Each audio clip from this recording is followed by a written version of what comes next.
کہ آپ کو کبھی ایسا محسوس ہوا ہے کہ جس لمحے میں آپ وقت گزار رہے ہیں یا جو سین آپ کے نظروں کے سامنے ہے یہ سین پہلے بھی گزر چکا ہے، یا ایسا کچھ آپ کے ساتھ جو یہ لمحہ گزر رہا ہے، ایسا کچھ کبھی آپ نے محسوس کیا ہے کہ یہ ایسا ہی لمحہ آپ پہلے کہیں گزار چکے ہیں؟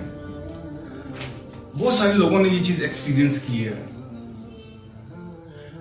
یہ شعور، لاشعور، تحت الشعور، انسانی عقل، یہ ساری چیزیں کیا ہیں؟ میرا شعور مجھے کہتا ہے کہ میں آپ سے مخاطب ہوں، یوٹیوب پر ایک ویڈیو بنا رہا ہوں، جبکہ میرا لاشعور جو ہے وہ اس کی لابمانہ نہیں، وہ اس کی نفی کر رہا ہے۔ انسان کی پیدائش، انسان عالم ارواح میں تھا پہلے، پھر وہ دنیا میں آتا ہے، چند سال اس دنیا میں رہتا ہے، اس کی موت ہوتی ہے، عالم برزخ میں جاتا ہے، پھر اس کو وہاں پہ اس کو سلا دیا جاتا ہے، یا عالم برزخ میں اس کو جزا یا سزا کے عمل سے گزرنا پڑتا ہے، سلا دیا جاتا ہے، یا پھر اس کے بعد روز قیامت اس کو پھر اٹھایا جائے گا۔ یہ سارے مراحل، یہ سارے کیا سوالات ہیں؟ ان سوالوں کے جواب جو ہیں وہ میں نے آپ کے سامنے مختصراً آج کوشش کروں گا کہ میں پیش کر سکوں، جو تھوڑی سی میں نے جو میں نے تحقیق کی، اور اس کے اوپر میں آپ کے سامنے ایک نقطہ نظر رکھ دیتا ہوں۔ سب سے پہلے آپ یہ سمجھ لیجئے کہ انسانی عقل جو ہے، جو ہم جس کو عقل کہتے ہیں، یہ بڑی عجیب و غریب چیز ہے۔ اللہ تعالیٰ نے انسان کو عطا کی ہے۔ انسان اشرف جو کہلا رہا ہے اپنے آپ کو، جو مشرف اللہ پاک نے کیا ہے انسان کو، اشرف المخلوقات بنایا ہے، وہ کیوں بنایا ہے؟ اسی انسانی عقل کی بنیاد پر۔ اور انسانی عقل میں بھی جو سب سے امپورٹنٹ چیز ہے وہ یہ ہے کہ انسان کے اندر جو ایک خودی کا کانسیپٹ ہے، یعنی کہ انا کا، آئی کا، مائی کا، مائی سیلف کا، یہ جو ایک اللہ تعالیٰ نے اس کے اندر جو ایک اللہ نے ایک خصوصیت رکھ دی ہے، یہ انسان ہی میں اللہ نے ایک خصوصیت رکھی ہے، اور کسی اللہ نے اپنی مخلوق کو یہ خصوصیت نہیں دی ہے۔ اور جنات کو بھی غالباً اللہ نے یہ چیز اللہ نے عطا کی ہے، کیونکہ جنات کو بھی فری ول اللہ نے دی ہوئی ہے۔ اب سوال یہ پیدا ہوتا ہے کہ ہم جب کوئی عمل کرتے ہیں تو وہ عمل یا تو خیر کا ہے یا شر کا ہے۔ فَمَن يَعْمَلْ مِثْقَالَ ذَرَّةٍ خَيْرًا يَرَهُ وَمَن يَعْمَلْ مِثْقَالَ ذَرَّةٍ شَرًّا يَرَهُ۔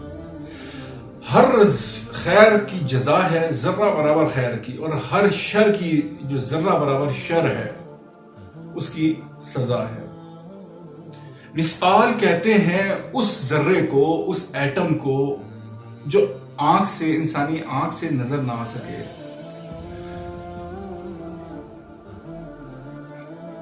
انسان جب پیدا ہوا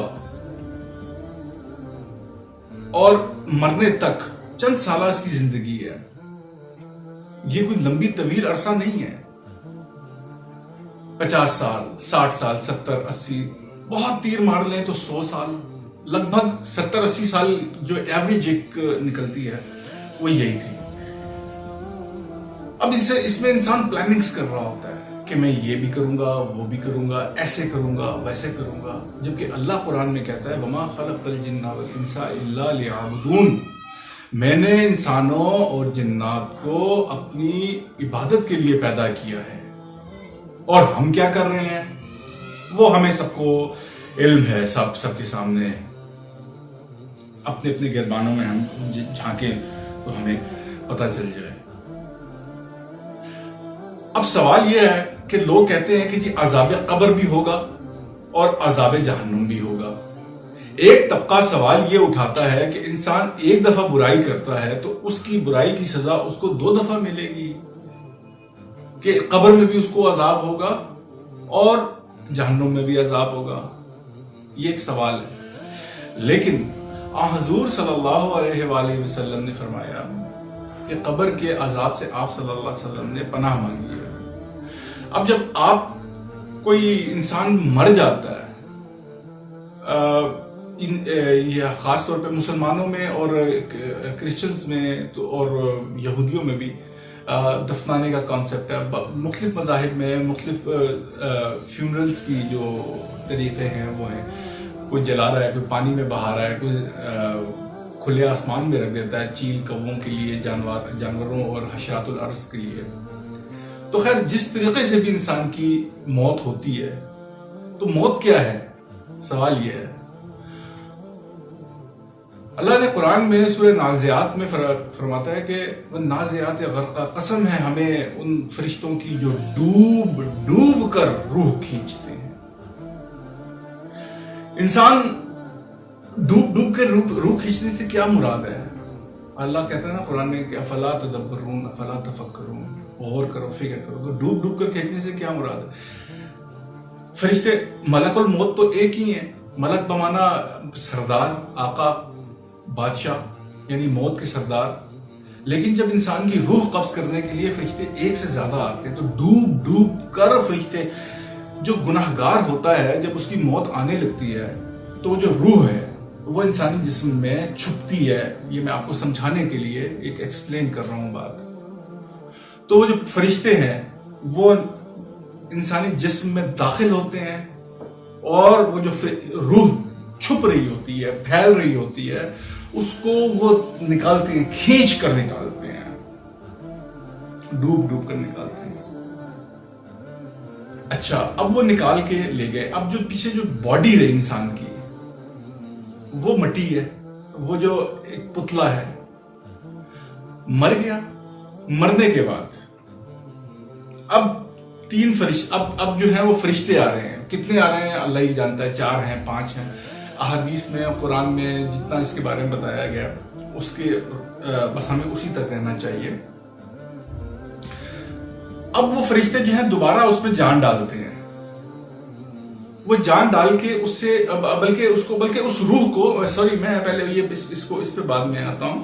وہ جو روح جب نکالتے ہیں تو اس روح کو اگر تو وہ بد روح ہے تب بھی اور نیک روح ہے تب بھی اس کو آسمانوں پر لے کے جایا جاتا ہے. اور نیک روح کے جسم کو جب لے کے جایا جاتا ہے تو اس میں سے خوشبو نکل رہی ہوتی ہے, اور فرشتے اس کو ویلکم کر رہے ہوتے ہیں آسمانوں پر.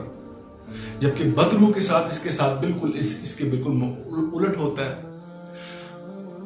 بدبو نکل رہی ہوتی ہے اس کی روح جسم سے, اس روح سے, اور فرشتے اس پہ لعنت ملامت کر رہے ہوتے ہیں.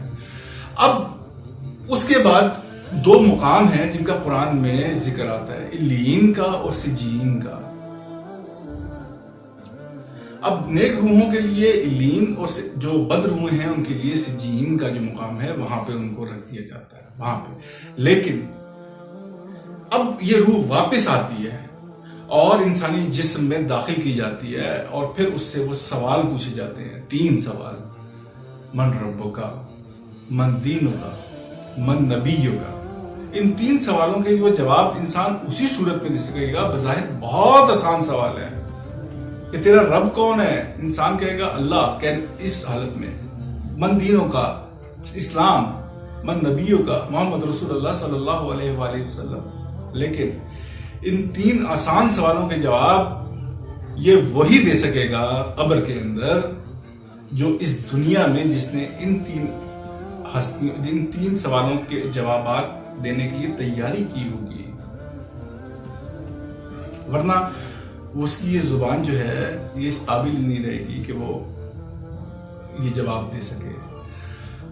اب جب انسان مرتا ہے تو اس کی جو بعض اوقات کہتے ہیں کہ انسان کی شکل بگڑ جاتی ہے.